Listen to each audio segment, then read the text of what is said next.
Hey, welcome to episode of Chad's Beer Podcast with me, Chad of Chad's Beer Reviews. And this week's guest is rodjbeerventures. What's going on, man? What's going on? I don't know why I did the finger guns there, but No, I'm always pointing over here. Like, yeah, over he's there. okay. Yeah. What's happening? So we just did a review of Orval, which was pretty good. I'll put a link to that down there somewhere. I just wanted to show the people at home. If you're watching the video podcast, this is Rod's channel. So when did you start? Like 2015 or so? March of 2015. Wow. So 10 years next year. Yeah. I'm at I started October 2008. Wow, you're an OG. They call me an OG. You're an OG. You know, it's funny. I was just looking up your channel on Social Blade. Yeah. And there's this huge spike. Yeah. You went from 4,000 to like 44,000 views. Did you get a video that go viral, like a short or something? The tricks of the trade, right? Yeah. So I started doing some different programs. That was one there that took off. That was the biggest one thus far. I think that's like 34,000 views on that one. So I do a live stream every Thursday night at 8 o'clock with me and my buddy Todd Mal from Perfectly Me Crafts. Usually we'll have other guests on there a couple times here and there. And what I started doing was like an opening to the show where I get like a stand-up comedian who's cracking a joke like about craft, some way about craft beer, because I think I've seen this one. Yeah. So I love having people come out there because I think we have to be able to laugh at ourselves even as we go through and we try to find these different craft beers, right? Because you know, we're beer nerds and all that kind of stuff. So I like to see people mock and have fun with it too. And this guy was just hilarious. I'm like, well, I'm gonna open with that one. And then I end up cutting shorts off of the ones that I enjoyed and really liked out there. And so I put this one out there and just started flocking and people were coming to it who hadn't seen him. So good comedian. His name's right there on the label too. So you can definitely check him out. And then started doing that with others as a program I use that basically can go through my live stream. I put the live stream in and it cuts videos out for me and says, review these. We think these might be good. So I do some with the comedians. I do some with our segments with us talking about stuff. And they've all started to take on different angles and everything. So yeah. See, I think I don't hate to say this. I don't want to be the wet blanket here, but you might be in IP violation because like if you're just copying and pasting it without doing like a reaction or whatever. Because I've seen other channels where they do that and like they get a copyright strike or whatever. It's like you can react to anything, like as long as it's like there's a video, like there's so many videos where it's some viral video and like it's just one half and like that, or it's like the person's face in the bottom corner, just going like this as they're watching, and I guess that counts as a react video. Right. But anyway, I'm all out of beer, so I'm drinking bourbon for this podcast. What are you drinking? It's a pretty good size pour on the bourbon there, but I am actually drinking a Sierra Nevada Optimum right now, triple IPA, so 11% ABV. And for those that haven't seen it, there's a look at the bottle itself. 2020. That must be a new one, because I remember they did a Optimum double IPA a couple of years ago. Well, they do a Optimum. The triple they do every year, but it's limited release. So this year it's actually been hard for some people to find it. Even people out in California haven't been able to get their hands on it. But one of my local spots, I ended up getting the last 6-pack they actually had available at the time. But it's good. It's a good triple. It's Sierra Nevada. You know what you're getting. It's always pretty solid. Yeah. But yeah. So can you give the viewers kind of like the basics, you know, who are you, where you're from, mother's maiden name, last word? I mean, blood type. Yes. Yeah, right. Yeah. So I mean, I started the channel back in 2015 and it just came out of a thing where I kind of got into beer, and it was actually something my wife had suggested me doing because she was big into watching YouTube back then. I didn't really watch YouTube that much back until like I did the channel, and She was like, well, I sorted your videos from oldest to newest. Like, oh, okay. you look a lot different here. Well, age will do that to you. And started sharing the story, but now I'm actually in the Baltimore area. So Mhm. originally grew up in New Jersey, but then went out west after going to school at WVU. I say west, but it was Cincinnati. Been out there for a number of years. Got into the beer scene. Did a lot of beer events, volunteering. Did a lot of the Cincinnati Beer Fest type stuff. Met a lot of people in the industry, and one thing led to another, and just started kind of getting into it. Did some home brewing for a bit. Kind of like doing that for some fun. Then I got kind of more into wanting to tell the story around beer. And my graduate degree or undergraduate degree in college was in journalism anyway. And so Mm. for me, it was kind of like being able to tell that story. And then with that being, when I got the journalism degree, the emphasis was being advertising. So then it's like, well, I know how to market and all that kind of stuff too. So it just all came together. And when I came out of college, most of the time with an advertising degree, you had to go to New York or LA. Didn't really want to do that for one of the ad agencies. And years and years and years later, social media comes along, and it's kind of like, I kind of like that. Once I started getting on YouTube, so I started YouTube, the blog, rodjbeerventures.com, started Right. building a following on Twitter, which is now X, Instagram. Now I'm doing stuff on TikTok, and one thing just snowballed to another, and then started making connections. And next thing you know, I'm just out here doing stuff and getting ranked. Like FeedSpot, I think, had me that's one of their top 10 beer channels to watch. And then just had a second article written about me here in Baltimore for the beer stuff I'm doing. So it's just one thing leading to another. You just keep turning screws where I can. What was that website you were just talking about? The second most popular The FeedSpot has a site like for fee spot? FeedSpot, Oh, FeedSpot. They rank out. They have a thing where they rank like top YouTube beer channels, and they do top beer blogs and all kinds of okay. different media for different topics. And so they had actually had me ranked in there as one of the top 10 in there as well. Looks like you have to sign up. You can't. Yeah. Well, I mean, they find links and add people in there as well. So Mhm. it's not like you need to charge anything like that. And supposedly they have people that kind of in the industry that kind of watch different stuff. But like, I think number one out there was Mhm. Craft Beer Channel, I think, or either Craft Beer Channel or Greg's. One of them was they were 1 and 2, and then there was also like Simon was on the list, and a lot of the beer people you see a lot of times are right out there. So yeah, I saw you had this on your community tab. You did this interview with Canvas Rebel magazine. yeah, that was the second piece that was just written about me that was released. I think it was released last night, so I kind of Was it shared that with my like a followers. podcast or? No, it was an interview. They interviewed me because they wanted to do a piece about what I'm doing in the Mhm. beer world and kind of getting my story behind it. And they actually reached out after I had another one from Voyage Baltimore here in Mhm. Maryland. I did it first, and they kind of reached out from that piece and kind of want to tell more of my story and stuff. So I was like, cool. I mean, all It's funny because exposure is good exposure. like magazine interviews or whatever, like the one I'm just like, it looks like they only ask you like 2 questions, and it's kind of like, we're so used to listening to like 3-hour long podcasts, Yeah. like 2 questions. Like, was it like an interview like this where you or was it just like text? Like, did you No, write? they sent me it was more than 2. They sent me the questions and I just had to respond to them. I think it was like, I don't know, maybe like 3 or 4 or 5, something like that. But Mhm. they kind of send you the questions and they give you the open format to kind of respond to them, and then they go ahead and publish it out there to share with their following and their base and people that come to the website. Yeah, it's funny you Yeah. mentioned that you had a degree in journalism, or because when I graduated high school, originally I wanted to be a comic book artist, but I wasn't very talented at that. But I was always pretty good at writing.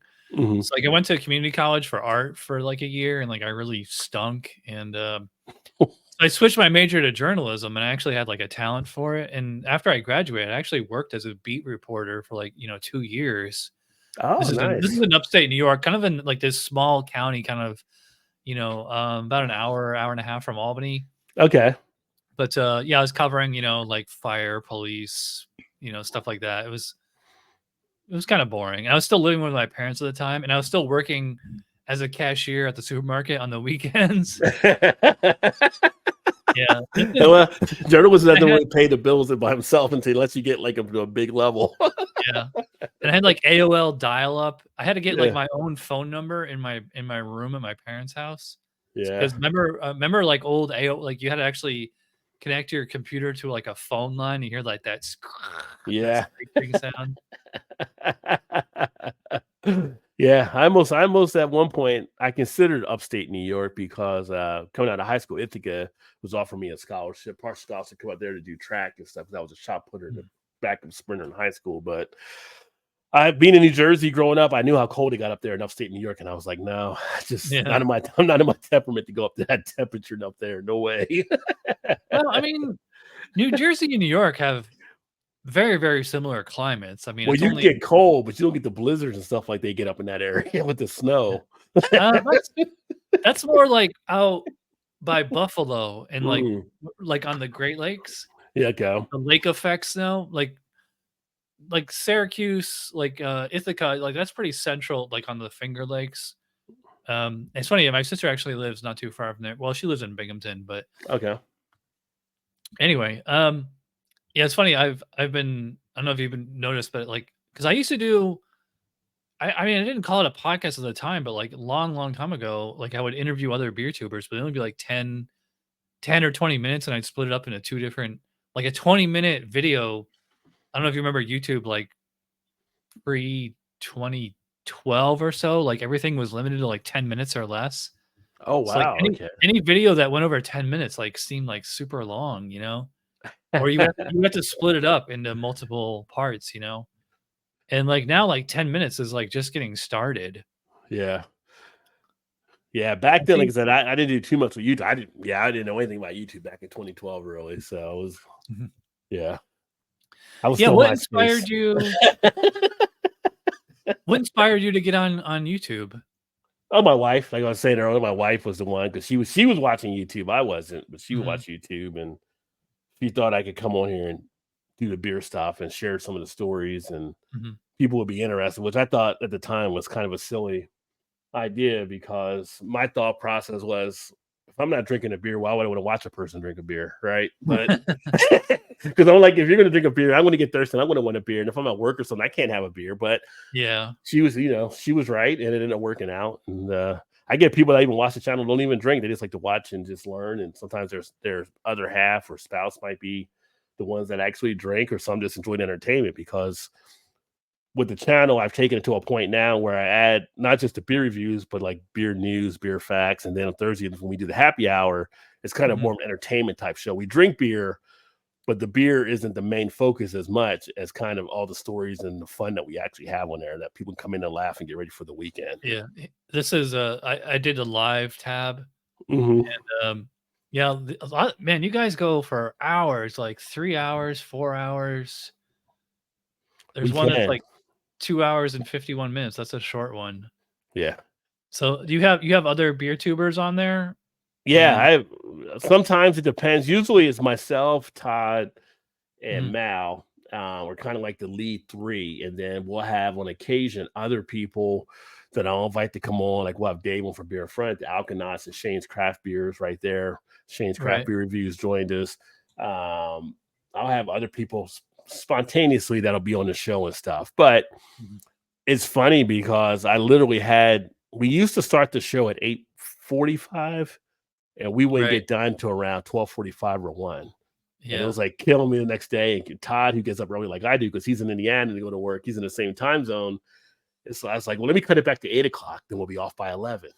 Mhm. And we still can have stuff running. And it's like, and when we go to off, people still are asking us not to go off. They still want to sit there and watch. And we'll leave and we'll still have some pretty good numbers of people watching. So depending on what we're doing and the fun we're having, it's just a good time to kick back and relax. And we'll do jokes, we'll do different stuff about beer tied into like popular culture. Sometimes we'll talk about different things like the funniest movies you remember. Like last week, we were talking about summer movies. We'll talk about your favorite cereals sometimes, just different things. And the crowd will interact with us and we'll share Mhm. some good times. And someone will be like, I remember this one time I did blah, blah, blah. This happened. It's kind of like it goes on off to another tangent.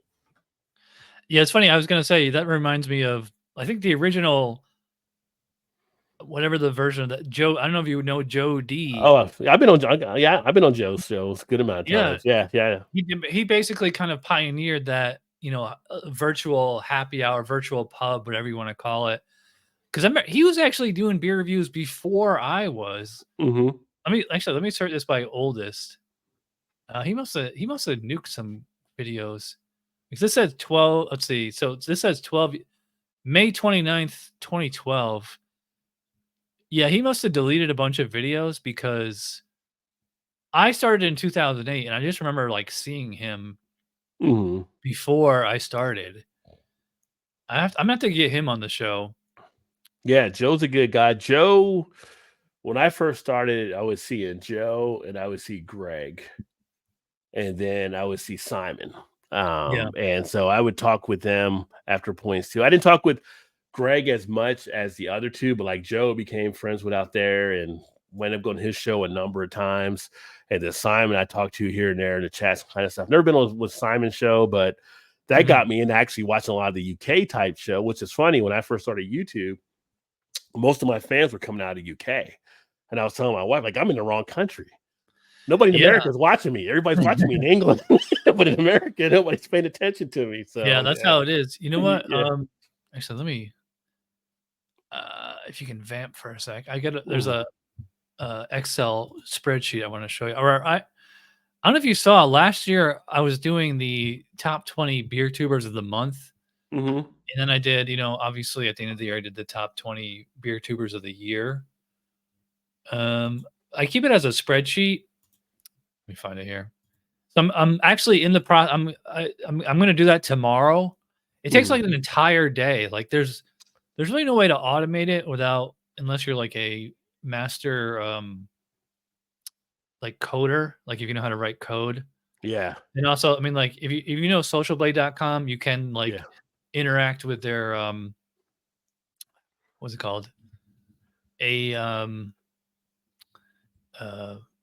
I forget. It's funny, I used to work actually in IT, but API, that's what I was thinking of. Yeah. Okay. So you can, if you pay for like the premium membership, you can automate a lot of that stuff. And all right, so here's what I wanted to show you. So I don't know if you know this, but like last year, like I said, this is the 2023 standings. Mm-hmm. So you can see like they're sorted. So this is I think it's like the top 50. Let's see. And then like if you so I have it sorted by month, but if you go all the way to the end here, you can see. So here's on the year, like Simon Real Ale Guide, he got like 5.3 million views the whole year. Craft Beer Channel about 2 million, and it kind of drops off after that. And let me see if I can find yours. So if I sort alphabetically, because you're under Rod, okay. So you only had 26,000 views last year. Wow. Yeah. I mean, before, see, here's the thing with YouTube that gets skewed because once you start putting shorts into the mix, which I was never a huge person doing shorts, it starts to skew it up because those views get counted into your number, right? So, like you're talking about the views I got now, a lot of it is because I got back into doing shorts and stuff, and that ends up bumping up with the numbers so far. So I was doing more of the long form type content, going, at least over that minute or 2 minutes, whatever. And making those videos. And so usually on average, it was between 2 to 2,500 maybe views a month or whatever. And then I wasn't doing like some months it'd be like maybe 5 or 6 videos, and others it might be like 20. So it just dependent on different times too. But there's a couple like really popular beer tubers, quote unquote, that like I actually left off the list. Like there's this one guy where if you go into his channel, even though it says so and so beer reviews or whatever, like the first thing you see is like him just like eating snacks and drinking Gatorade, and it's all individual reviews of like basically whatever he's having for lunch. And I'm just like, that's like like you're not a beer tuber, even though it says like the name of your channel, is beer whatever. Right. I kind of put him under like beer adjacent or beer tube related, because there's no way to distinguish the views for snacks and Gatorade versus the views for actual beer reviews, Right. Or Right. there's this one guy, I think Bruiser, or yeah, I'll call him out. Yeah, Craft Bruiser, this dude, I think he's in Denver, and he Mhm. just copied and pasted a TikTok from John Taffer, who did I think Bar Rescue was his show. Oh, with the pour the beer and put the Yeah, he paper, was showing yeah. how to put with the napkin, and he Yeah, got like millions of views on that, and I'm just like, that totally. yeah. Oop, so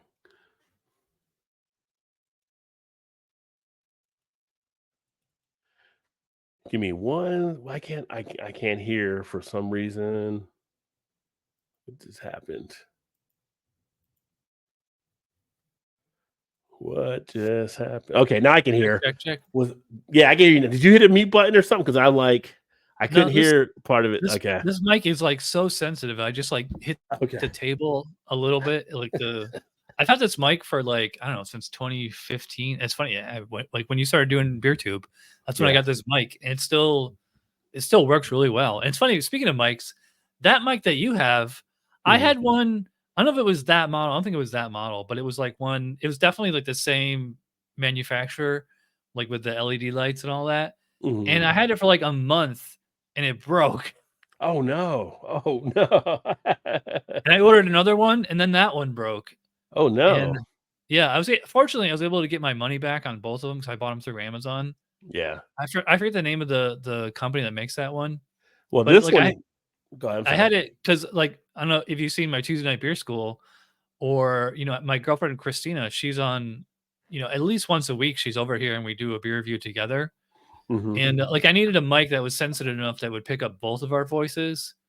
And so, like, I bought that one, or one similar to it, and it actually worked pretty well, but then it just broke on a dime. Oh, So, wow. I'm back to using this mic, and if it's too quiet, then I just boost up the volume when I'm editing. Gotcha. Yeah, this one here is a HyperX. So I actually got this through my day job from work, Mhm. because we have a program there where we can get different things. We get like awards type stuff, and you can cash them in for stuff. So I'm like, I had an Arazi for a number of years, and that one kind of crapped out. I needed another one, and I was like, let me see if they got a mic. I went online and looked for mics, and this comes up as like the number 2 mic for streamers, and our company ended up having it. I'm like, well, I got this for free, so best price ever. Yeah, can you what is your day job, if you don't mind me asking? Oh, I'm in the financial area, so I'm a financial wholesaler. So yeah, Of beer? no financial, no markets. Okay. When Beer I hear wholesaler, wholesaler, the first thing yeah. that comes to mind is, like, beer distributor. I could take what I know from financial. If I was to be a beer wholesaler, easily apply it to it and just change the product. So I know the Hmm. wholesaling process and all that stuff. So yeah, but no, I deal with financial stuff. That's interesting because, like, I need, like, a financial advisor. Yeah. Well, there's no shortage of those in Florida, that's for sure. 'Cause that's where all the older people go to retire. So they go down there to help them a lot of the It's times. funny, let me bring up, Joe D. I don't know if you remember Mark. He's Mhm. right here. Um Yeah, I actually met Mark in person. I went down to Atlanta one Oh, year. I really? actually met him down there. No, he came to Cincinnati, and we had beers out of Mantry when I met him.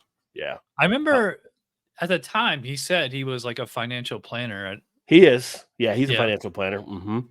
Yeah, he's down in the Georgia He was one of area. my favorite beer tubers, and I think, like, YouTube, like, nuked his channel. He doesn't I know don't. why, but it did happen. Yeah, YouTube just canceled it. He tried to find out, and he does a photography channel now because he likes to Oh, take a yeah? lot of photos. But yeah, that's one of the big things. Nobody just a mystery for Mark. Like he doesn't know why it Well, happened, but they did it. going back to what we were saying earlier, I think it was copyright thing, because if you watched his show, he would always have, commercial music at the beginning of the end of the videos, and this is in the early days of YouTube before they had, um, AI just scouring everything for copyrighted material, you Yeah, know? And I've seen, so many channels, like, get nuked, or, get, like, maybe not get nuked entirely, but, like, videos where they, used, somebody else's IP, just get totally. Let me bring this one up. There it yeah. is. So I don't know if you know, like my other channel, which is much bigger than this one, is called GigTube, where I Mhm. do videos about DoorDash, Instacart, Amazon Oh, Flex, okay. Uber, Lyft. So like I do like the same thing on that channel where I do like I keep track of all the GigTubers. Mhm. And so there's this dude riding with Zilla last year or 2 years for a while, like he was just like regurgitating like super viral videos like as shorts and stuff. And I was Okay. doing the you see this huge gap right here? Yeah. See, it says negative 45 million views. That's from I can tell that's from like copyright claims of him just regurgitating somebody else's IP and YouTube, nuking it, and like you actually get like a negative view count for that month. Yeah. And Well, I've seen it happen. I've seen it happen to a lot of people, like because people they'll take whatever the viral video of the moment is and just throw it up on their channel. yeah. And I mean, it might take a year or two, or it Well, could take several years, but eventually they'll well, catch up. even when you pull stuff down, though, you'll get that because when I pulled all the founders beers off my channel, I had that Mhm. dip because I had a lot of people that watch the founders videos. So Yeah. if you pull material, not just necessarily YouTube doing it, but if you pull stuff, you'll get like a little trailing dip Yeah. or your views will drop. Yeah, a lot of people don't realize that, like, whenever you delete videos off your channel, it subtracts those view counts from your all-time count. Yeah, yeah. But a number like that, like you just showed, is kind of crazy. So that Oh, might yeah. have been a little bit more of a different. But Yeah. I run my other channel, I run as a reaction channel. And that one, I deal with copyright stuff that pops up. And I pretty much have a claim that I send into them for the copyright Mhm. stuff. And about 85% of it, I win the claim. And they're able to go ahead and copyright my stuff. So it's not like an issue. So it's kind of like when things pop up. I've never got Yeah. through with the strike or whatever. It might be like a claim against it, and I send them in a reason under like being able to do so under the free what you call them? I can't think of it now. Maybe my second beer's Oh, kicking Fair in. Use Act? Fair Use Act, and I Yeah. have a write up for that. And based on what they've said in the past, under their own YouTube standards, I include that. And it's like, okay, all right, well, we cleared it up, so you're good. So yeah. Yeah. I don't know if you ever watched, The Nostalgia Critic. Mm-mm. He's I mean, he was old school, like, because he just, like, does, reviews of he used to do reviews of old movies and TV shows when he first started around actually, he started about the same time I did, like, 2007, 2008.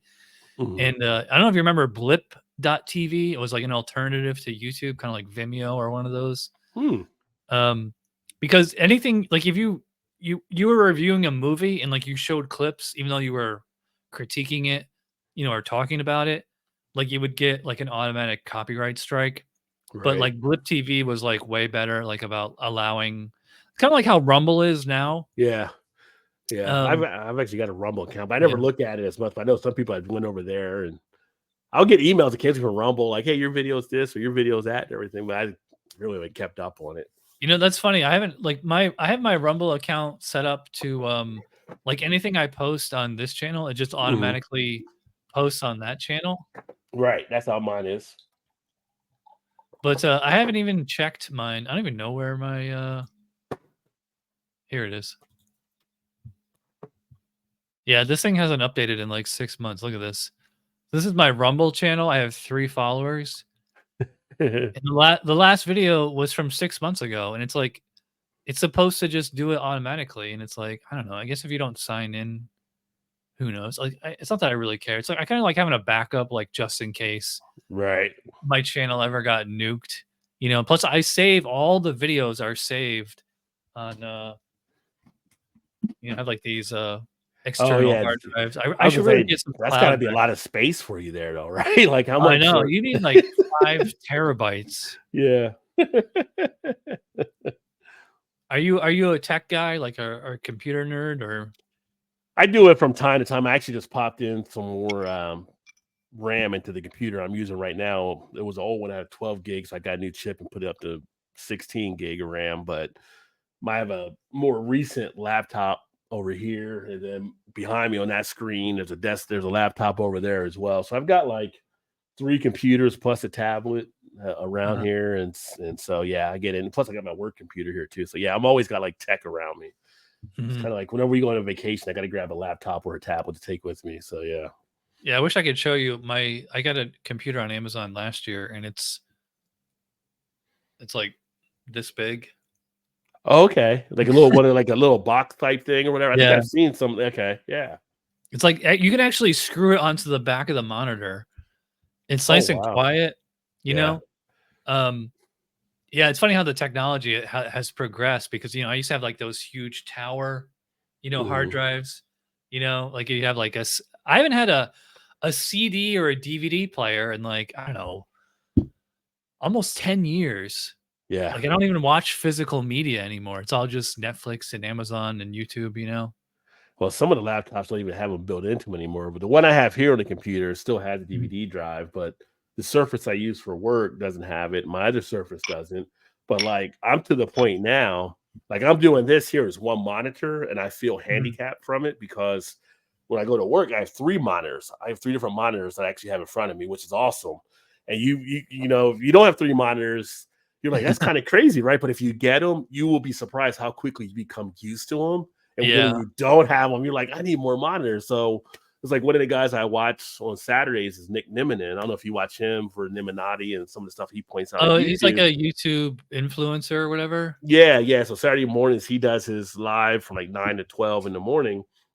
And they'll have all different types of monitors and stuff like that and everything, where you can just, because they'll have cameras all around the room so you can see all the different shots. And it's like, it just makes it that much easier to have these at your fingertips. But at one point you were like, I only need one monitor. But once you get past that, you're like, it becomes like, what was that Tom Cruise movie back in the day when he was a cop trying to catch something where they were crime, Minority Report, and he was just moving stuff around. That's how it becomes there. I know. I've had 2 monitors for like, I don't know, 10 or 15 years. They're fairly cheap. Yeah. Even the flat screens.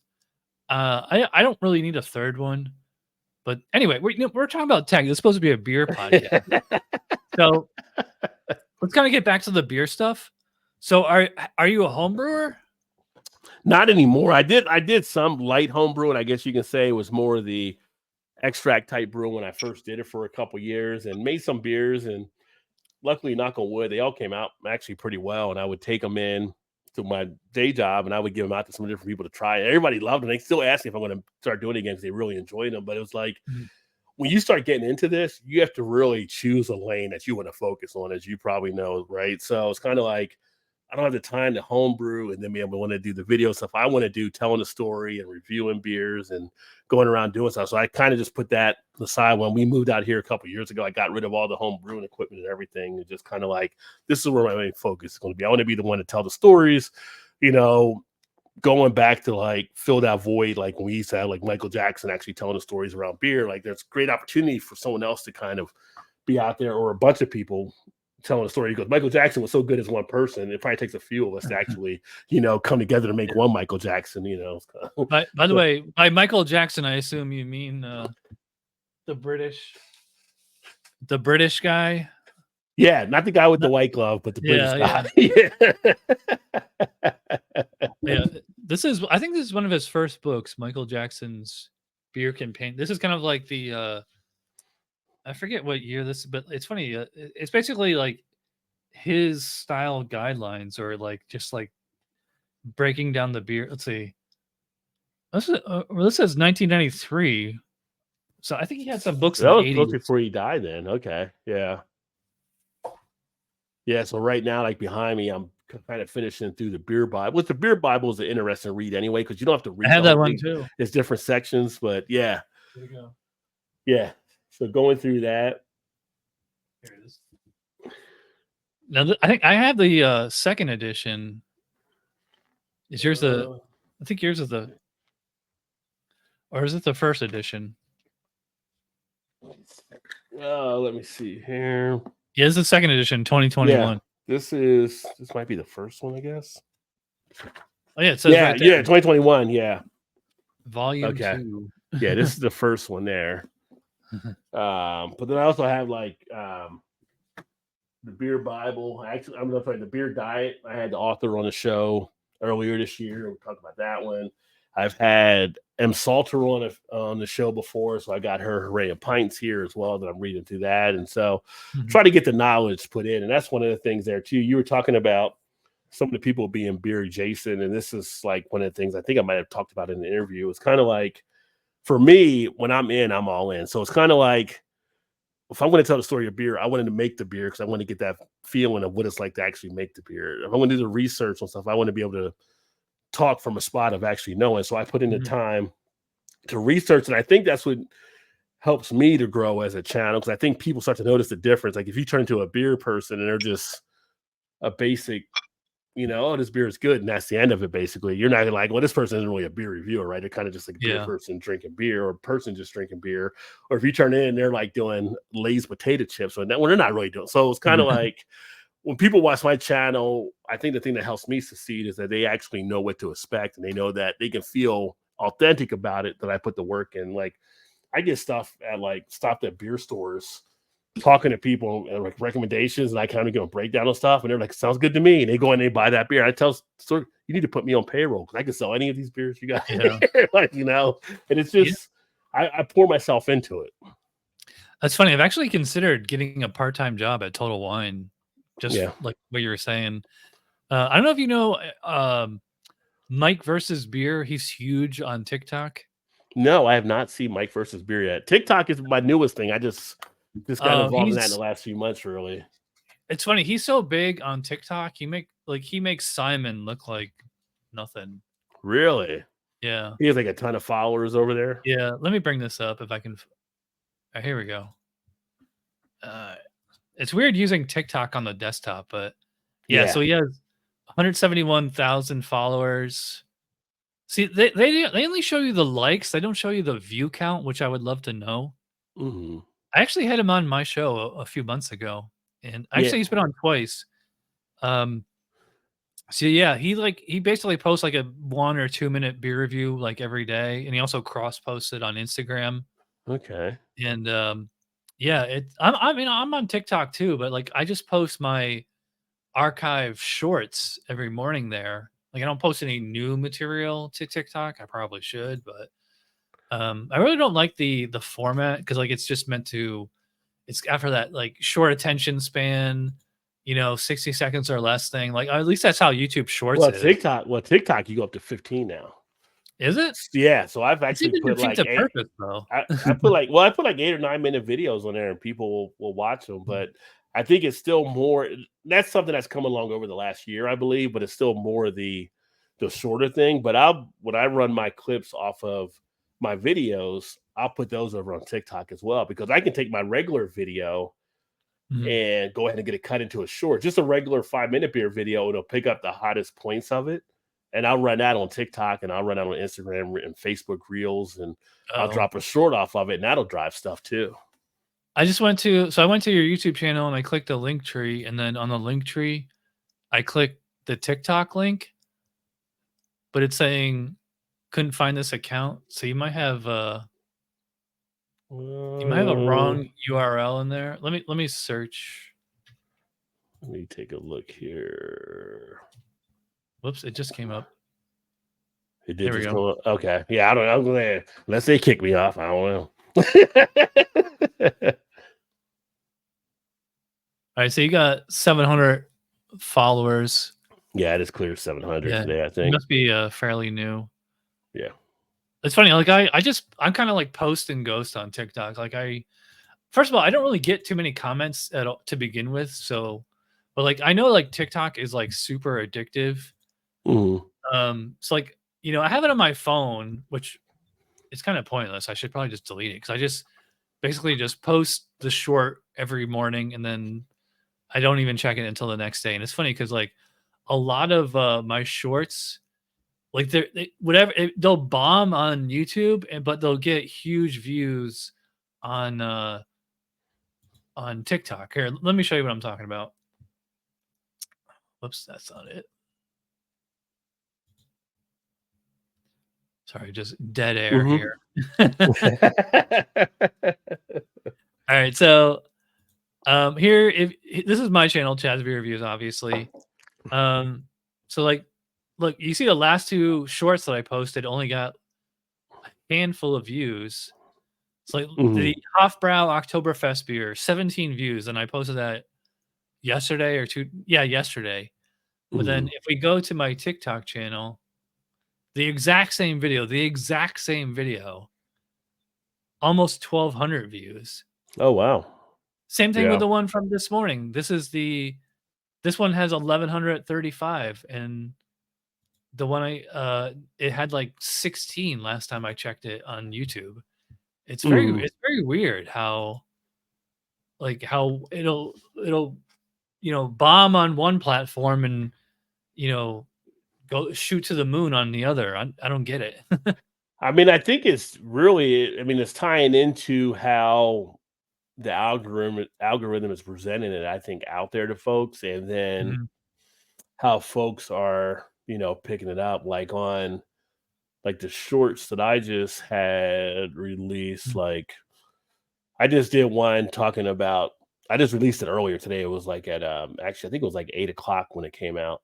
No, this was at 4 o'clock, and we were talking about Milwaukee's best NA beer, and then being an IndyCar sponsor. It's already got 338 views. And then I had a video that came out earlier today with what's the perfect sweet, dark, and rich beer. And we were talking about kind of pastry style, so it was like 526. But sometimes these will kick over on TikTok and do well, sometimes they won't. But I had another one that came out about beer flavored ice cream, and it's showing 7 views right now. So yeah. It's how the algorithm is kind of putting stuff out there, I guess, and figuring it out. The one thing I will notice I have, which doesn't bother me anyway, because I expect, the wider your audience gets, the more you're going to probably get people that dislike stuff. One thing about YouTube, you got to have thick skin. You got to know you're going to get thumbs downs at points, but I rarely get them in the long form. But as I put more shorts out, I'll see more thumbs down out there, because it's just people are scrolling through and they're just like, yeah, it's like they're not. I actually heard that thumbs down can be good because it's still engagement. I'm fine with it. It counts as engagement. It also makes YouTube think your video is controversial. So like if it has like a 50-50 thumbs up to thumbs down ratio, YouTube thinks, oh, this is really controversial. This is gonna get people's buttons. Yeah. Is your YouTube channel monetized? Oh yeah, it's been monetized. Yeah, it's been monetized. Yeah, mine is too, but I still haven't actually gotten a paycheck from it yet because really. Yeah, I'm just not getting enough views or enough engagement. I mean, I get a lot of views on the shorts, but like you need like 10 million views on a short, like $1. Yeah, for it. I mean, the one thing I guess on the long form, it depends on the views you got coming in, and then I guess what your RPM is that you're earning off of them, right? So as you become more popular, I've noticed in different categories, because you can go in your analytics and see RPM. If you do a video on something that might not just be a beer review, might be something else that draws more interest, you might have an advertiser actually link into that more, and you'll get $14 per 1,000 views versus $1 for 1,000 views, right? So all kind of, so you kind of look into that kind of stuff. But I've been fortunate. I mean, I get a little bit here and there. Plus, I get companies that reach out on stuff sometimes. So it's kind of like people ask me, "Well, you're not making any money from it." I'm like, "Well, am I making money from it? No, I can't quit the day job. But at the same point, it does give me some beer in the cooler, and sometimes I get other things. My beer, we were talking about beer fridge earlier. My beer fridge was sent to me when I did the video from New Air. New Air sent that to me years ago. And I wasn't even I think when they sent it to me, I might have maybe been at 1,000 subs or was getting close, but they reached out to me from seeing stuff. So it's just, it happens. I mean, it's just, again, but I think that's, you put the work in. I'm always a believer in put the work in and people will find you. You have the opportunity. I'm a big fan, a big person of, what's the word I'm thinking of? Not really luck, but putting yourself in the right position. Being in the right place at the right time. Yeah, right place, right time. I can't think of the word that kind of fortunate. Not fortunate, but blessed. God, there was even a movie. I think John Cusack did a movie with the title. I can't think of the movie is now. No. It's one of those city words where I can't think. I'm probably possibly I'm not thinking about it. But anyway, serendipity.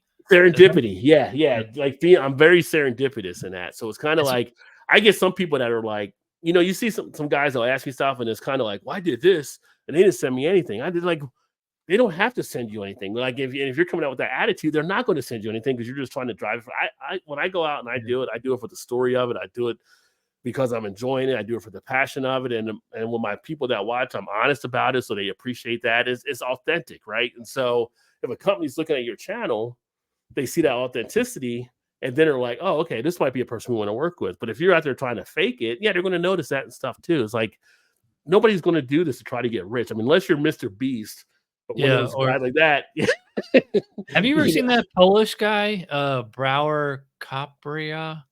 No, I haven't. You know what No, I'm I talking haven't about? seen. No, I haven't seen him. I brought him up. So like he's Okay. in Poland. He's a beer tuber like we are, but he gets even bigger views than Simon. The only problem is like all his videos are exclusively in Polish, and he doesn't even have English subtitles on it. See how like the control or the closed caption, like it doesn't even give the option. Like I want to like, why can't I just turn on English subtitles? Right, and be able to You see know? that there. Yeah, he hasn't set it up for that, and Yeah.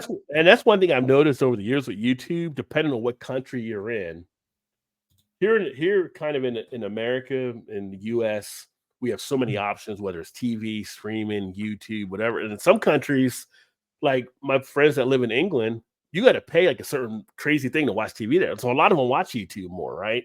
If you're like in a Latin country, you might watch YouTube more than doing TV. So you have a chance to build a bigger audience because that's more of your main function. Think about that. Like if we had YouTube as our main function and we didn't have NBC and CBS, then we would be the ones out there, like, you know, the newscasters at nighttime that everybody turns in at 6:30. So location does play into it for some countries, I think, as well. Yeah, I don't know. I don't know what happened, but it seemed like when BeerTube, this niche started, like it was like almost exclusively American, and like there was a couple of Brits like Simon, obviously, and I don't know if you remember Mark Dredge or Zach Avery. They were huge like back in the early 2010s, and then they just kind of disappeared. And like now, like the majority of like BeerTubers are all from the UK, England's mostly, you know. And Yeah. there's a couple of guys in like Sweden and like Peter, Master of Hobbits in Yeah, I Denmark. know Peter. Yeah, yeah. But I mean, they do their shows in English, so I mean, anybody who speaks English can watch it. But yeah, no, like now, BeerTube is just completely dominated by mostly, like I said, England. I don't think there's like really that many Irish people on there. It's like it's like all English and like a handful of like Welsh and Scottish people, and you know, I'm surprised. Like, they're actually, as far as I can find, there aren't like any English-speaking German channels. There might be a lot of German-speaking German channels, but like if it's not in English, you know, I can't comprehend it. And also, like when I make my list of the top beer tubers of the month or the year, like I'm only doing English channels, because if I'm going to do it to like all languages, then I would have to like find the biggest beer tubers in Brazil or the biggest beer tubers in, you know, China. Well, maybe not China, but yeah, I mean, there's definitely an influx. I mean, when I came in, some of the guys I connected with, like I said, at one point I thought I should be over in the UK, because it was like my buddy Craig that does Kemp beer reviews, Dean that does Dean's beer reviews. Those are guys that came into. Harry was doing Blue Nose beer reviews. Rob was doing Hop Zine. So I was used to a lot of the UK guys doing stuff. And now I see stuff like Don's beer reviews. He's actually out. I think Don's in Scotland, I believe. Yeah, I think he's in Scotland. And I know people that are coming out of the areas, but here in America, I also have people like that are doing stuff. Like we have Kyle doing No Hype beer reviews. We got Joe doing a Beer Patrol. We've got Joe's been doing Jows for how long out there, right, in California. So we have some of the American, and now we have the Canadians as well. The Alkanauts that I mentioned earlier, they're up in Canada. Shane for Shane's Craft Beer Reviews in Canada. We're going to all be up there next week in Niagara to see them, and so that'll be pretty cool. So yeah, it's become more international. It's become more international, but at the same point, it's funny because a lot of them are still trying to get the American beers because they want the American hops. Yeah. Like they're all getting the American IPA. So it's kind of funny when you're watching. I see people that do it in England, and they're like, "Oh, I got a treehouse." Like, how do you get a treehouse? I can't get a treehouse. I'm in the States. You're overseas, and you got a treehouse, right? I know. It's always kind of whoever took it up, Joe Senegalia. I want that dude's phone number too. He's getting like Treehouse and Hetty Topper and all that stuff. Yeah, and he's out in California, right? But he has connections all over the country. So yeah. You know, because he's been doing it for such a good time. He was another one back in the day when I first got on. He was one of the ones I was coming across as well, watching his stuff.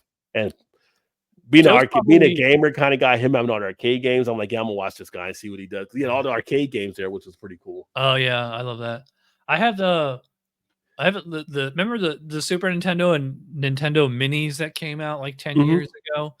I have those. I have mine's hacked with and like so you just take an external USB thumb drive and you can put like as many systems and as many games on it as you want because it's just a Linux computer inside there. Oh And wow. I have a bunch of actual arcade games on there. I have like every Nintendo game, every Super Nintendo game, every Sega game, every Game Boy game, you know, even though I mostly just play like Nintendo and Super Nintendo games on there. Yeah. I wish I had like I mean, I first of all, I need to get a house. It's real estate is like so Oh, in ridiculously Florida? Oh, it's overpriced. crazy that I just saw a story about Florida, how crazy it is down there, and I like know. and insurance companies are jacking up rates because of all this stuff too. So yeah, it doesn't make it I know. easy, and the interest rates. Insurance is out of control. Real estate is out of control. It's funny, but getting back to what we were just talking about, I was going to make this joke at the beginning of the show. I'm about 50 minutes late, but I was going to say congratulations on being the first brother on this show. Oh, am I the first for that? Okay. Yeah. Well, you beat Joe D. Well, we need to get Yeah. more on, man. Yeah. And I mean, this is definitely a white male dominated space. Yeah. There's, so there's hardly any women either. Like the only women, like my girlfriend Christina is like, you know, a fairly regular co-host on my show. And Mhm. I don't know if you watch Queen City BeerTube. You know what I'm talking about? I haven't seen Queen City. I'll bring them up. It's a husband and wife duo. They're in Mhm. Charlotte because I guess the nickname for Charlotte is Queen City. Right. I asked Chat GPT about that. They said it's Charlotte was named after the Queen of King Edward, I think. Like Okay. his wife was like she was originally German, and I don't know, but that's where Charlotte got the nickname Queen City. So Because Cincinnati's Queen City too, so that's interesting. is it? Yeah, yeah. They're called the Oh, okay. Queens. They're called the it might be like the Ohio State, but they're called the Queen City. Oh, So okay. This is like the only other like female beer tuber that I can think of. oh, there's that. I mean, it's been a while because actually I did I think it was like 4 or 5 years ago, but I did a special live broadcast and it was I needed to go back and do another one, but it was like the Woman in Beer Volume 1, I think, and Mm. I had Julie on who does marketing for a lot of the beer companies and stuff through her company. I had the beer babe Carla, she was on. I had Oh, I met her. Yeah. yeah, she was on. I had M on there, Pints and Panels. I've had a Afro beer chick. I've had her on. I've had, and it was On just your like show? I was like yeah, I was like the only guy. Like, and I'm like I'm not Mhm. saying nothing. This is your guys' thing. I just want Mhm. to kind of from the women perspective and provided them the feel, which they all enjoyed, and we had a great time doing it. It was funny when I talked to Carla. She's like, when I got your invite, I was kind of like a little bit like, you know what? Do I want to go in there? Because she's like, based on what they've seen and stuff like that in the industry, like the male dominant. But she's like, you know what? But it's Rod J. So I know you're cool because we follow each other on Twitter. So she came on. I was honored to have her on there. It was a great show. I need to do another one there. But Tanya Mikowski was one that also she doesn't do as much now, but she was doing it for a bit. And it's interesting. It's funny. I just did a short on the channel and we were talking about diversity coming up in the beer world. And one of the guys had mentioned, following the Beer Babes family, which I followed. I know them actually on Instagram and stuff like that and everything, all the different members of the group and everything.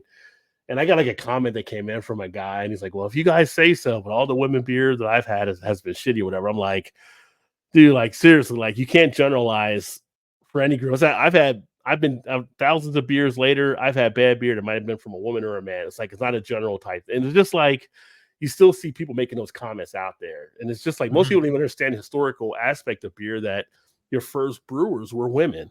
So naturally, you should have more women involved in the beer world because they were the first brewers. I mean, it doesn't get more Yeah. simple than that, right? Like you would think, there should be some Speaking of beer, visibility. speaking of women in beer tube, I forgot to mention. I don't know if you watch Rate My Beer, Paul and Michelle. I forgot to Mhm, mention. mhm. It's like they're like a husband and wife duo. So I had Yeah, them on this show about a month ago. okay. I don't know if she's not really on YouTube, but she's huge on Instagram. IPAs with Angela. Oh yeah, I've actually met with Angela before, so we Yeah. actually were at a beer fest together and Yeah, had I a think good time and she's stuff. in Yeah, Maryland too. Yeah. yeah. And And I had Kate Bernat, who is like a I journalist. know I'm with Kate on Twitter and stuff. I haven't had her on. I need to have her on, but we've talked on stuff back and forth there. Yeah. So this is the everybody I've had on Chad's Beer podcast since I started it. Kyle Yeah, from No Hype Beer Reviews was the first yeah, guest. good guy. Yeah. Kyle's been great.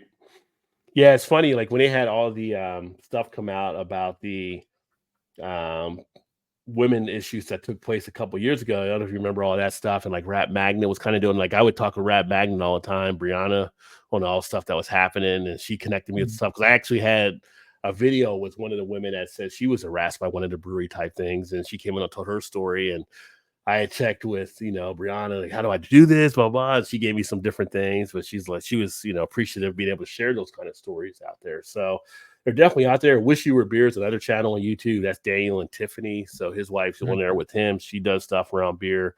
There's definitely women that are out. There's definitely out there. It's just, again, it's all about the exposure. And the thing with YouTube is whatever you're watching, it tries to tone that in. So if you're not opening up your audience enough, then you might not be able to see some of the people too. Not to say you're not doing it intentionally. It's just I try to watch a wide array of things so I can try to get other people involved. And then again, my social media on X and Instagram and Facebook has been helpful because it gets me into other circles where I see a lot more of the diversity type stuff. Like Daddy Porter's another guy you want to get on. He knows his beer in and out of Wisconsin, gets great beers in Wisconsin. What was the name? Daddy Porter. Greg. Daddy Porter. Yeah, he does a lot of great stuff. They do a Friday Night Live, him and He's Doug. on YouTube? Yeah, on YouTube. I think I found him. Yeah, so I do stuff with him on different things at times, but he's been doing it for a number of years now. This is Yeah, that's him there. Yeah, so he does some pretty good stuff.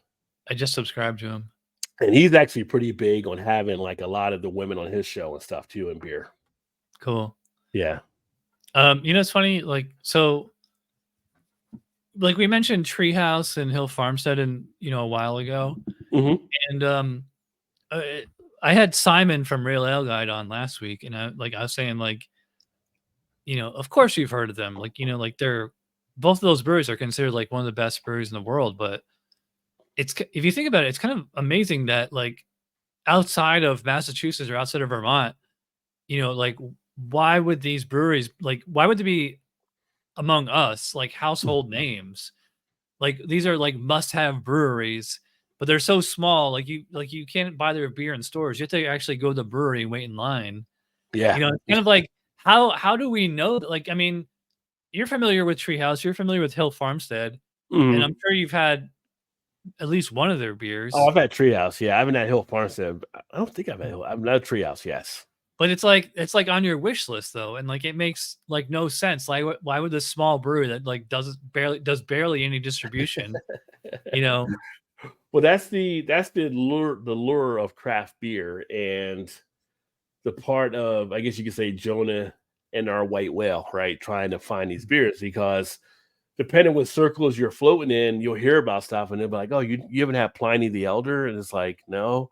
Oh, you got to try it, or you got to get Pliny the Younger, or you got to get, King Julius, not just regular Julius, but King Julius. They become a thing where it's kind of hunting. For the longest time when I was in Cincinnati, everybody's like, oh, you got to get 450 North. You got to get 450 North. We didn't get to distribute. And finally we were able to get 450 North. And it was great and stuff, but it was kind of this moment of epiphany of finally getting that off your list, right? That you're okay, I'm done. I got 450 North. When I was out in Cincinnati, one of the beers we would occasionally get is our buddy Joe would set other half in because he was in Buffalo. So now that I'm here in Baltimore, it's like, oh, we got the other half in DC. I can get other half anytime I want. It's funny because now it's kind of like, I'm not really feeling other half right now. Which, if you'd have told me Cincinnati, I can get other half anytime I want to, I'd have been all over. So it's kind of, it's this whole chase type thing. But then when you're actually there, it starts to become a thing where now I can get anywhere. I feel like people in Vermont are kind of that same way. I could get some Julius, but I can get that anytime. Yeah. So, what how do you follow the beer trends, or when you go beer shopping, or if you make if you had a wish list of beers you wanted to get, like realistically and unrealistically, like, you know, realistically, I would like to get, you know, something from Hill Farmstead or Treehouse. Like unrealistically, I would like to get like Pliny the Younger. Is that the harder? Yeah, Pliny the Younger. Yeah. Pliny the Elder is the slightly easier one to find, or like Westie 12 out in Belgium, you know, or That's a good one. Yeah. so like where do you like when you like who do you watch or who do you read where you'd be like, okay, that's I got to get that beer. Yeah. It's a mix of things. So part of it is I'm in numerous Facebook groups with a lot of beer people. So Mhm. there's beers that are being shared and beers that are being talked about. Okay, well, that one catches my interest, or this one here, this one that. Then the other part of it is talking with guys when we're doing like collabs on YouTube and things like next week I'll be in Niagara that I mentioned with the Canadian guy, but we're gonna have like a bunch of beer tubers from YouTube. It's like a beer tuber get together. So we'll be talking about Mhm. different things. And it's kind of like, oh, they got this or they got that. Like for the longest time out of Canada, it was about Flying Monkeys. And I finally got the Flying Monkeys beer out of Cincinnati because they were able to get distribution for it, which was great. So it's talking with those guys, it's reading stuff. I have the blog, which is the rodjbeerventures.com site. And on that site, I get like releases from breweries that I'll share as PR releases on there, and things like that will catch my interest. So it's kind of like I mentioned earlier, I had a PR release from North Coast about their new barrel aged old Rasputin. And so when I get that, I kind of share that out there, but I also get their contact information. So I'll reach out to them, like, you know, you ever want to come on to the show, blah, blah, blah. We'll talk about it. We'll get you on. And they were like, oh, yeah, well, let's see if we can get something set up. But ahead of that, let's go ahead and get you a bottle of this so you can try it out and type thing. So it's reading, it's researching, it's searching for stuff. Like when I do the live stream on Thursdays, I do a search on YouTube for Google News that week for beer news, and I pull up stuff. Sometimes things will catch my interest, and I'll make notes and stuff like that. So it's got a hodgepodge mixture of just finding different stuff, kind of keeping your ear to the streets, so to speak. You know, Yeah. so it's a lot of reading and stuff. When I'm not doing a day job, it's pretty much like I tell people, like I'm at day, I'm here at night, I'm everywhere in the beer world you want to be. This is my other Yeah. I have 2 cats. This is Logan. He wants to eat.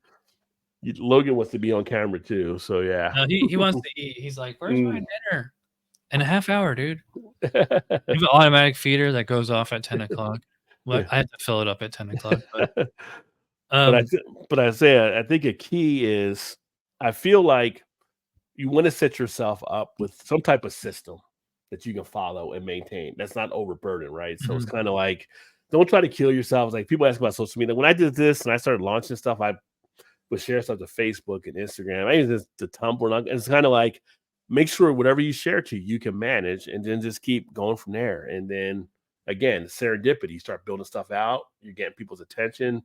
mhm. I'm fortunate in that I feel part of my background does help from being in sales and being in advertising and being in journalism. I talked about earlier, so I can write stuff up, I can market stuff out there. I know how to draw up a story around it, and that all helps to kind of pull things together.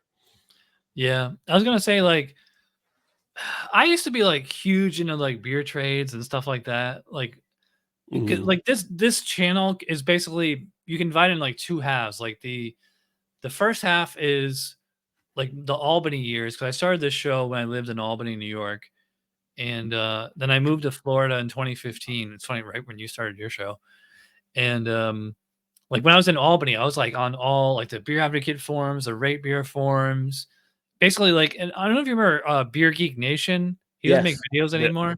Yeah. Like, basically, whatever he was talking about, I was like, "Okay, that's what I gotta get," you know? Yeah. And I don't know, like, and also, like, I've kind of it's funny, Simon and I talked about this last week where you kinda hit a point where you've kinda run out of adjectives, you know, to describe a beer. You know, it's kinda and for me, especially, like, the hazy IPA craze of the last 10 years or so, Mhm. you know, I've had, like, a million different hazies, and they all taste, like, more or less the same to me. Mhm. Um, like, some of them, like, every once in a while, I'll have one that's, like, definitely better than the others, but it still doesn't just blow my mind the way, like, Pliny the Elder or, like, even, Mhm. like, Ruination did, like, back in, like, you know, the Oh, Stone 2010 Ruination. days, Yeah, you know? yeah. I kinda think of, like, beer era like, I kinda, like, break it down to, like, presidential administrations, you know? Like, the basically, like, the second Bush administration and the first Obama administration. That was like peak. That was peak beer years. Yeah. Well, let's not hit a recession administration. Yeah, I mean, it's amazing how beer has changed so much since then. Like, remember, Stone was like such a maverick back then, and like now they sold out to Sapporo, and like now, yeah, like and then like the worst. I think the worst case is BrewDog. You know, they were like so like cutting edge and like very mavericky and everything, and like now they just make like the most basic bitch yeah. beers you can think of. You know. Well, they've had their issues taking place there too. So Yeah. James Watt having to step down. But it's it's a changing landscape, right? So right now we have 9,500 breweries that are out there approximately. And it's funny because people ask me, "Oh, I saw a brewery close. What brewery would not?" Well, thing is, when a brewery closes, most of the time another brewery buys the space. It's kind of like there's people in the wings that are waiting to get their opportunity too. So when it comes to like some of the things that we're seeing, yeah, it can become a little repetitive. That's why I wish a lot more of the breweries would branch out and not just follow the leader, right? Like I got a brewery here, it's Guilford Brewery, and they actually do more European type beers. Like you don't have an American IPA even at the brewery when you go. They have an English IPA, but they do like stout, porter, all British type stuff, right? And it's kind of refreshing because you're trying different things there that you're not getting at the other breweries, where it's kind of like this is a nice little takeaway. You go here, you got a Saison coming out in a few weeks over there. They're doing other stuff besides trying to do it. It's building their own image. They had just purchased Flying Fish Brewery to keep them in business out in New Jersey, and they'll let them do the craft beer stuff under them. But it's kind of nice having a brewery you can go to. And it's like, you know what? I just want to have let's say, for lack of a better word, a beer where it's just beer. Like it's not this crazy fad type beer. It's just a beer to sit back and enjoy. They got a cigar lounge, all kinds of stuff. You can just relax, sit there. Give me like a bock, and I can sit here and just chill. And you look at all the different styles of beers.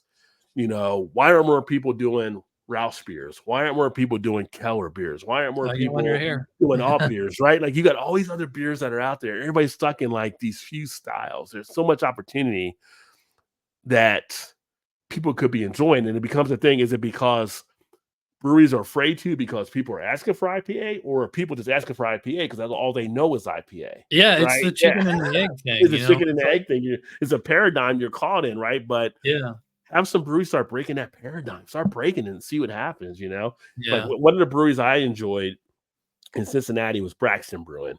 Now, they were actually the ones that launched, if you heard of Garage Beer, they're the ones that launched Garage Beer as one of their beers. They actually sold it off to its own line, which is not why now you have Garage Beer, like the Kelsey brothers have bought into it and all kind of stuff. But they had Braxton Brewing, and they also have Braxton Labs. And Braxton Labs was their small batch stuff. And they would do different things under that to build interest. And now we get more things out there. And it was great because here's a brewery taking more risk. And they were like one of the more successful breweries out there. They just kept introducing stuff. They didn't have to go all full tilt, just get a little bit out there and get the attention of some people. And you can go from there. So speaking of Cincinnati, are you familiar with Urban Artifact? Been there many times. Got a video on the channel with Urban Artifact touring the brewery and doing stuff out there. My friend Brett, he was one of the co-founders, and I think he's one of the head brewers of this brewery. He was in my homebrew club back in Albany. Oh, nice. And, yeah, he sent me a whole bunch. He sent me a huge care package of their beers around Thanksgiving last year, and I've had this one. This is I think it's 15% ABV. Yeah, it's not. Yeah, 15% ABV, but it's like it's like peach juice. Like if you had like peach, like fruit cocktail, like in that syrup, it's like that kind of consistency. And I mean, we can do like a whole podcast on like all these fruited sours. I think that like the slushy sours, as they call them now. Yeah. I think like is it really beer or is it something else? Because like, I mean, it's like they start with beer with malted barley, and they throw like a tiny little bit of hops in there, but then it's like all the fruit extract and concentrate, like that's accounting for like most of the sugar. And like, I mean, like that one's like 15%. Well, that's not that's not what they usually do. They usually do, closer to like 5, 6, 7% ABV. Actually, in Florida, I think they're out of Miami. You ever seen RAR Brewing? Yeah, I get raw beers too. Yeah. They're slushy, all slushy sours, and it's kind of like, is it beer or is it some kind of hybrid of like beer and like FMBs? Because like I would say like for me the biggest surprise of like not because it's not really beer, but like of just like the let's say adult beverage sector Mhm. is the absolute rise of hard seltzers and FMBs. Because like Mhm. like Sam Adams, they started making twisted tea as a lark, and like now twisted tea It's accounts for like the huge. vast majority of their sales. Like they hardly make anything off beer anymore. It's all twisted tea and truly hard cider or not hard cider, hard seltzer. Although they do own Angry Orchard seltzer or cider. Sorry, I'm getting confused here. Um, yeah, so like it was funny. I was talking with Simon about this last week, and he just couldn't believe it. It's like because hard seltzer has not taken off in Europe at all. Mhm. But like in America, it's the opposite. It's like if you go to the beer section of your supermarket, like at least one, maybe two coolers or sections in there are dedicated to like White Claw, Truly, um, and even like the hard Mountain Dew, Yeah, the hard you know, Mountain Dew stuff, and hard Arnold Palmer. you also have the ciders that have gotten their space now. So ciders Yeah. are it's becoming more. It's funny because this is the first year Great American Beer Fest. They've actually limited some of the beers coming in because they're opening up for RTDs there. So they're Mhm. having the ready to drink cocktails at the American Beer Fest. The American Beer Fest is now going to have ready to drink cocktails. So that Wow. tells you like the wave has changed, right? So and that's the thing, you have to be able to adapt in this marketplace. And you're seeing more breweries. I just did one of the videos I did was for Devil's Backbone Distillery when I was down at one of the island. We went on vacation a couple months ago, Tigman Island, and I had their bourbon smash, orange bourbon smash, which was great. It was beat the heat. You're at the lake or whatever. You just knock these things back. And Mhm. they actually, one of the people from Devil's Backbone reacted and really enjoyed the review. And thanks for actually putting it out there. But it was just like, it's not the same as what you're thinking of before. I still in my mind because I'm older. When somebody says it's not beer, but it's kind of like that, I always feel like, is this going to be like a Bartles and James type thing, or what's it going to be? But they're like some of the ready to drink cocktails they're making are phenomenal. It's kind of like, Yeah. all right, they kind of got to get a space over here. What do you think accounts for that? I was listening. I don't know if you listen to any beer podcasts. I don't Hmm. really listen to too many of them. I like Drink Beer, Think Beer with John Hall. It's from All About Beer. Hmm. And it's basically he's always like at like beer fest and he's doing panel discussions with brewers. And he was asking this question on, I think it was like the last show or one of the more recent episodes. And one of the brewers, he said, I think the reason like hard seltzers took off is the same reason like craft beer took off. It's just kind of like a youth rebelling at the previous generation because craft beer took off from people who were sick of fizzy yellow beer. Well, then like, all the people that made craft beer, like, Ruination and Dogfish Head and all that stuff. Well, then we got old and we had kids and they grew up and they didn't want freaking, you know, Ruination. So they decided I'm going to have, a iced tea that tastes, a hard iced tea or a hard lemonade or hard seltzer, like that's, so they associate like what we associated at the time, Hmm. 10, 15 years ago with the cutting edge must have rebellious beverage, Hmm. the 100 IBU, 120 IBU IPA, like now the kids today who'd like just turned legal drinking age, like they're like, oh, that's an old man's drink, you know?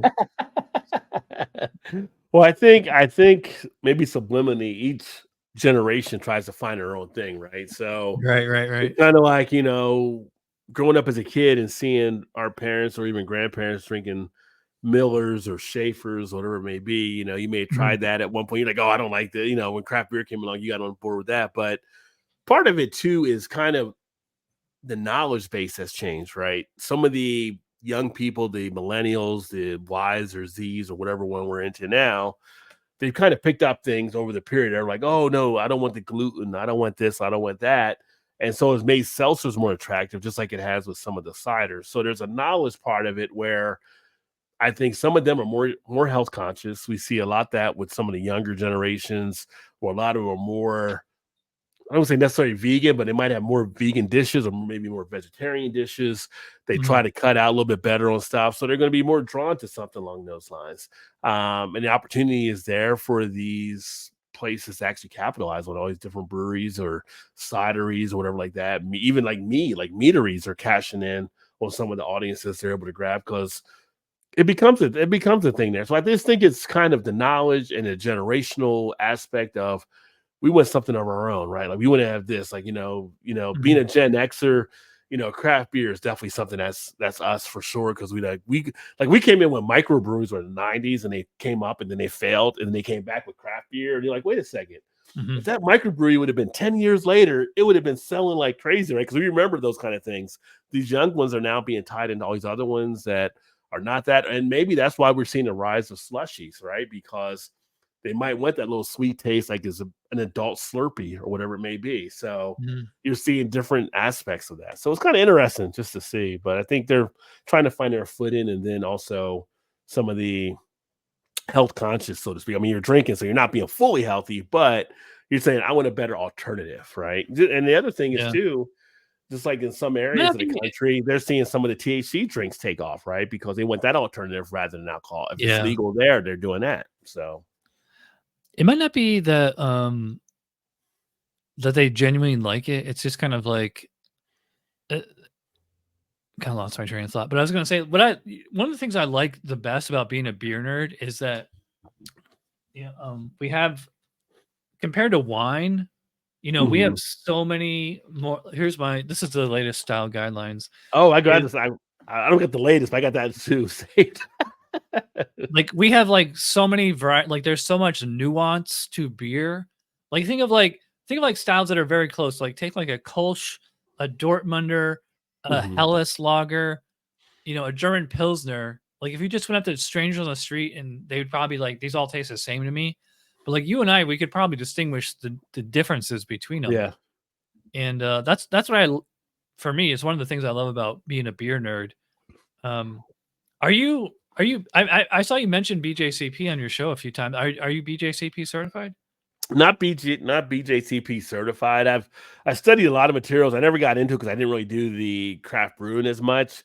When I was in Cincinnati and Northern Kentucky, I was invited to some of their meetings to do some things and kind of learn about more of it. I just never got around to it.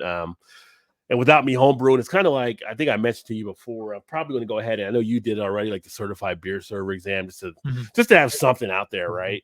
Yeah, right. So just to get that done, and then whether I go to Cicerone or not, I'll decide later. But no, but I read the materials. I want to know the styles. Again, I try to research it as all I can and look at the styles and kind of knowing the difference. And shout out to you for being certified, because that's not an easy test for people that don't know. I mean, you got to definitely put the work in to know the Which styles. one? I have two of them. what a BJCP, when you're like got to go through and basically do the tastings and all that kind of stuff. I mean, later on in the Cicerone thing, if you go to that, you'll have tastings, but just to get BJCP certified, it is some work you put into it, which is good. Yeah. And it shows your determination, it shows your knowledge and stuff as well. Yeah, the BJCP is 2 tests. It's like there's an online test, it's multiple choice. Technically it's open book, so you could theoretically Google every single question. But like the way that they're worded is like, like a lot of it you would have to like you'd have to have this guideline, and you have to like be able to look it up. Like it'd be something like, is diacetyl acceptable on a Czech premium pale lager or something like that, if you didn't know that off the top of your head, you'd have to look it up in the book. Yeah. Then you have to, if you pass the written, well, it's not really written, it's multiple choice. You pass that, then you have to go in person somewhere and take a tasting exam. And it's basically like judging like a homebrew competition. I don't know if you've ever done that or not. I've done tons of them. They give you like six beers, and they just tell you, judge this as if it was this style, but the difference is they don't give you the style guidelines. So it's not so much, and I've noticed that like when I'm actually judging at a competition, even though you have the guidelines right there with you, is I kind of look them over like on the first beer or two, but then after a while you kind of know. And it's more about like critiquing the beer, like I'm getting this, I'm getting this, I'm getting this, or like, and especially like if there's a flaw in it, like diacetyl, like, oh, this is very buttery, or, you Right. know, this is very tannic, or oxidation for me, which is all I always get it Mhm. as lemon lollipop. It's Oh, funny okay. if you go back and watch some of the old episodes of this show, I'll like because I just like would buy beer that was sitting on the shelf. I had like no concept of freshness, you know. Yeah. Some like import macro where like tiger lager. I think it's from the Philippines or something, Mhm, or mhm. Vietnam. One of like just some generic lager from overseas that's been sitting on the beer shelf for like a year and a half. I'd be like, oh, this tastes like lemon lollipop or honey cough drops. Like I didn't know it at the time, but like that taste is oxidation. You know, Yeah. or like what I didn't realize at the time was tannins. Especially from any kind of fruit beer. I'm like, it's like sour, but it's not sour, But like I'm Right. trying to describe tannins, kind of like what we were doing on the Orval episode. Yeah. Yeah, So I mean, yeah, you pick up all that stuff. It's funny, I was gonna mention earlier, speaking of kind of sour. It's funny your friend's name is Brett that works at Urban Artifacts. I know both yeah, Scott. right, right. I know both Scots that are owners because they do wild and Mhm. sour beers. So it's kind of like they always deal with Brett. So it's kind of funny that his name is Brett that's there. Yeah. And it's also, I mean, Urban Artifact actually doesn't really do too many Brett beers. They're more kettle sours. Well, they were doing Brett initially years ago, like when they first opened, they were messing around more with Brett. They may have switched it up some now in what they're doing, but Mhm. they do open fermentation, all that kind of stuff there, which is pretty cool. So yeah, on the channel, like I said, if you ever want to watch it, there's a video where I do like a tour around it and drink their beers. The cool thing that they do is, you can have sour, right? You can have sometimes where sours are too tart. Well, they have like these squeeze bottles of liquid at the brewery where you can squeeze them in and it takes the tartness down for you. Yeah, So you can yeah. kind of customize your beer the way you like to enjoy it, which is It's funny, pretty like cool. the Germans actually invented that a long time ago with the Berliner Weiss, Mhm. where they would actually squirt syrups and like you would drink it through a straw. If you ever Oh, seen- okay. Yeah, like they would be served like in like basically it's almost like a cereal bowl, like a Berliner Weiss in like a cereal bowl with like a straw, and they squirt basically Mio, like Mhm. that, like you squirt it into water and makes it taste like fruit punch or whatever. Oh, Like okay. it's funny. It's like we think that's new. It's like the more things change, the more they say the same. Anyway, Right. yeah. Well, I think back in the Well, day, you used to drink through a straw because they gave you a quicker buzz, but that's a whole yeah. different story. Thanks for doing this podcast and the review, Rod. I will put links to all your stuff in the Thank you for description. having me. Yeah, Appreciate you. yeah, I always feel like we're just getting started, like when I wrap these shows. But I feel like I try to keep them about an hour, maybe 90 minutes or so. I forgot to ask you. We still got a minute or two before I gotta go. Um, like when you're judging beer, Mhm. like for your channel, like just for fun, like what's your criteria? What's your rationale? Like how are you judging beer? Like, cause like I kind of like do like theoretically like two different ratings. Like one, like how much I like it, and like another one, like how much it is to style. And then I kind of like put them together. Like Yeah. I mean, when I do them on mine, initially when I was doing it, and since I started adding ratings back, like we talked before, I used to not do them, and then I was asked to do them by some of the people. So it was usually to my preference on how I mm, actually did that, right? And I had a video I did years ago about, be careful following people's ratings because a lot of people will rate something like no idea what that rating means.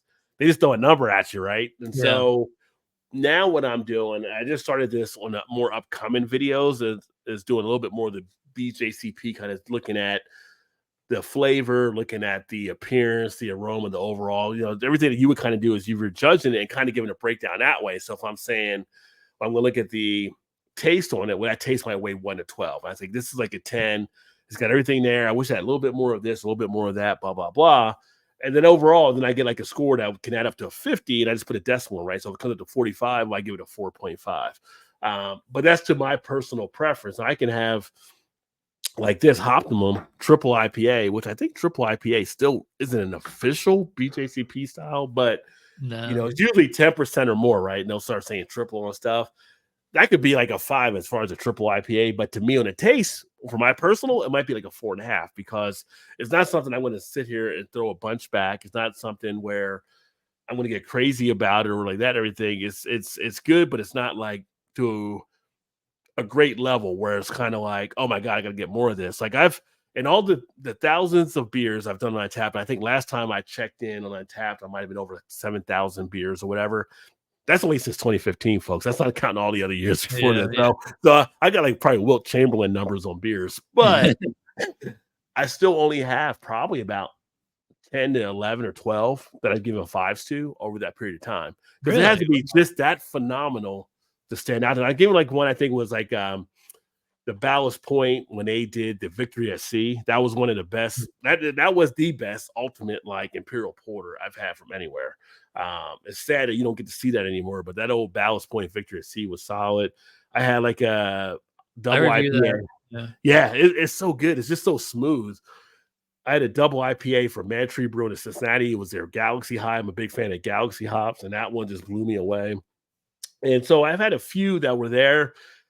4.5s are more common because, it's always hard to get that perfect. It's like the gymnast. It's like the Russian judge, right? You can't give the full score, right? It's got to be something. It's like HR. You got to find something wrong with that person. You can't make everybody perfect. Yeah. So it's not a nitpicking thing, but to me, like if you're a 4 or 5 or above, you're excellent. You're a top level anyway. So at that point, it's just splitting hairs. And so I tell people on my scale, like if you're looking at a 4 to a 5, you're very good. If you're like a 3 to a 4, that's good to me. Like people will say, well, you like this beer, but you gave it like a 3.25. Well, 3s are good to me. 3.25 is still a solid beer. It's like 2 is a fair beer. I mean, I have like a Bud, and I might give a Bud a 2.5. I don't hate Bud. I see people give it a 0.25. Like, come on.